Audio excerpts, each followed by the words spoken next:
એક સરસ મજાની વાર્તા। એક વ્યક્તિને બીજે દિવસે સવારે 5 વાગ્યાની ફ્લાઇટ હતી। એટલે ડ્રાઈવરને બોલાવીને વાત કરી કે તમે 3 વાગ્યા સુધીમાં આવી જજો। આપણે અહીંયાથી કલાકનો રસ્તો છે, તો 4 વાગ્યા સુધી મારે એરપોર્ટ પહોંચવું જરૂરી છે। તો કે કંઈ વાંધો નહીં સર, હું આવી જઈશ। ડ્રાઈવર બીજે દિવસે સવારે 3ની જગ્યાએ 3:30 વાગે આવ્યો। ડ્રાઈવર અડધો કલાક લેટ આવ્યો, એના લીધે આ વ્યક્તિ ડ્રાઈવરને બોલવા લાગ્યો કે તમને સમયનું ભાન નહીં રહેતું, મારું આખું પ્લાનિંગ બગાડી નાખ્યું, હવે હું સમયસર કેવી રીતે પહોંચીશ। હવે આ બધી વાર્તાલાપમાં બીજો 10 મિનિટ બગડી ગઈ। હવે આ બંને ગાડીમાં જ્યારે નીકળ્યા ત્યારે ડ્રાઈવરે બહુ ફાસ્ટ ભગાઈ, કેમ કે ડ્રાઈવરને ટેન્શન હતું મારે આમને સમયસર પહોંચાડવા છે।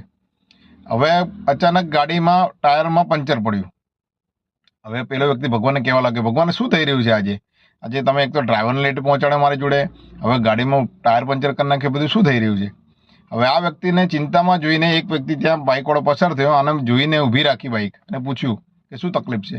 તો કે હું એરપોર્ટ ઉપર પહોંચ્યું છે પણ હું લેટ થઈ ગયો છું। તો કે કંઈ વાંધો નહીં, તમે બેસી જાઓ। આ વ્યક્તિની વાત સાંભળી પેલો ખુશ થઈ ગયો અને પેલા બાઇકવાળા એમને સમયસર પહોંચાડી દીધો। બોર્ડિંગ બધું પતી ગયું અને ફ્લાઇટમાં બેઠા ત્યારે ભગવાનને કહેવા લાગ્યો કે વાહ ભગવાન, મેં કેટલા સારા કર્મ કર્યા છે કે તમે ભગવાનનો માણસ મારી જોડે મોકલ્યો, મને સમયસર અહીંયા એરપોર્ટ ઉપર પહોંચાડી દીધો, મારી ફ્લાઇટ મિસ ના થઈ।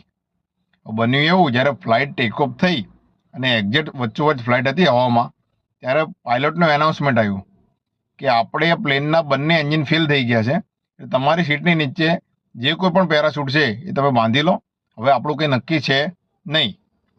હવે આ વ્યક્તિ વિચારવા લાગ્યો કે ભગવાને મને અડધો કલાક આ ડ્રાઈવરને લેટ પહોંચાડ્યો મારી જોડે, એ ભગવાન મને બચાવવા માંગતા હતા।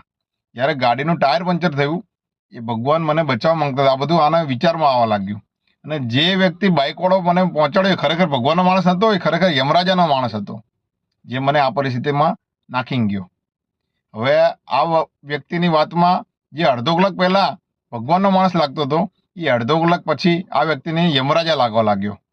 એટલે આ વાર્તાનો સારાંશ એ છે કે જ્યારે આપણી પરિસ્થિતિના આધારે આપણે કોઈ વ્યક્તિને આપણું સ્થાન નક્કી કરી નાખીએ છીએ, કોઈ વ્યક્તિને આપણે આખી એની સિચ્યુએશન નક્કી કરી નાખીએ છીએ કે આ વ્યક્તિ મારા માટે બહુ સારું કાર્ય કરી ગયો, પણ એ ખરેખર સાચી હકીકત સામે આવે ત્યારે ખબર પડે છે કે આ વ્યક્તિ આપણા માટે શું સારું કરી ગયો, શું ખરાબ કરી ગયો।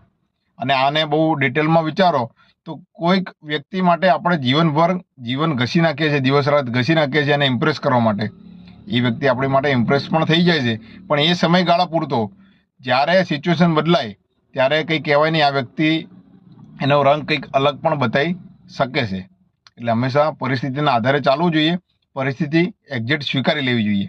વિડીયો સારો લાગ્યો હોય લાઈક ફોલો શેર જરૂર કરો। જય માતાજી, જય ભારત।